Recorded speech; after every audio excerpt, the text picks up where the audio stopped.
Shalom watumishi wa Mungu, shalom na wasalimu kwa jina la Yesu Kristo. Ni wakati mwingine tena ambao tumepata kibali machoni kwa Mungu. Nami siku ya leo nilitaka nishiriki na wewe mpendwa wa Mungu katika mambo matatu ambayo unayotakiwa kuyafahamu unapoingia katika ibada yako. Haleluya. Kuna mambo matatu ya muhimu ambayo unayotakiwa kuyafahamu wakati unapoingia katika ibada yako, na mambo hayo ni haya hapa.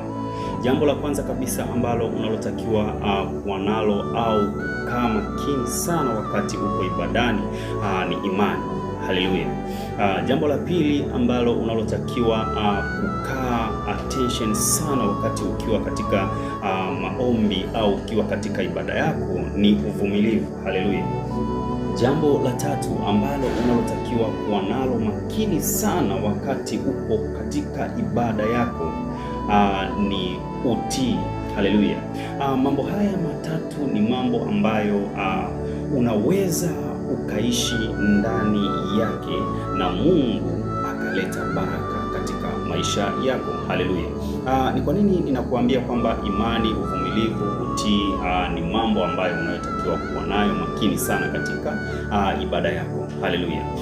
Ukisoma kile kitabu cha Warumi sura ya 10 na mstari wake wa 17, kulingana na hii jambo la kwanza imani, anakuambia basi imani chanzo chake ni kusikia, na kusikia huja kwa neno la Kristo. Haleluya. Kwa hiyo kwenye swala la imani yako wewe ndiyo itakayokufanya wewe uone mwanga katika maisha yako. Haleluya. Uvumilivu kwa namna gani? Haleluya. Watu wengi watajiuliza sana uvumilivu kwa namna gani, lakini ukisoma kile kitabu cha Mathayo sura ya 10 na mstari wake wa 22 kama sikosei, anasema haleluya, lakini mwenye kuvumilia mpaka mwisho ndiye atakayeokoka. Jambo jingine na la mwisho ambalo tunalohitaji kulifahamu wakati tunapoingia katika ibada ni utii. Haleluya.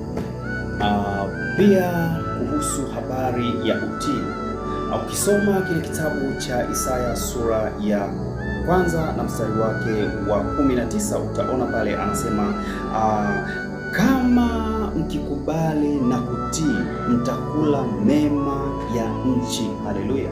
Kwa maana gani? Ukikubali na kutii neno la Mungu, haleluya, ukikubali na kutii sauti ya Mungu, haleluya, lazima utakula mema ya nchi. Kwa hiyo mambo haya matatu, mpendwa wa Mungu, unatakiwa kutembea nayo wakati unapokuwa